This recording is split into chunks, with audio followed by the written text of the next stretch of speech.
સ્થાયી સમિતિની બેઠક મળી વડોદરા મહાનગરપાલિકાની સ્થાયી સમિતિની બેઠક વડોદરા મહાનગરપાલિકાની વડી કચેરી ખાતે મળી હતી. સ્થાયી સમિતિની બેઠક યોજાઈ.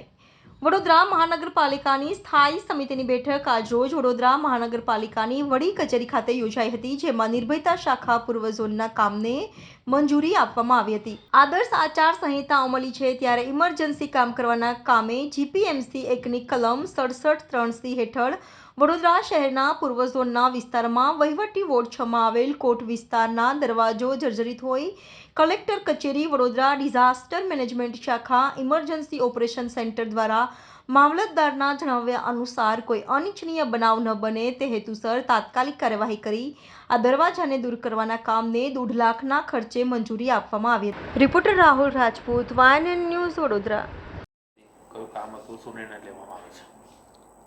આજની સ્ટેન્ડિંગમાં એક પ્રપોઝલ 67(3)ના કામની ચડાવવામાં આવી હતી.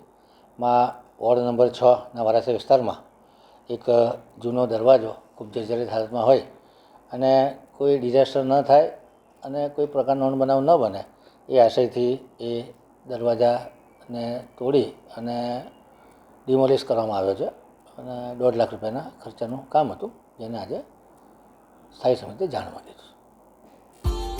Subscribe now and press the bell icon. Never miss an update.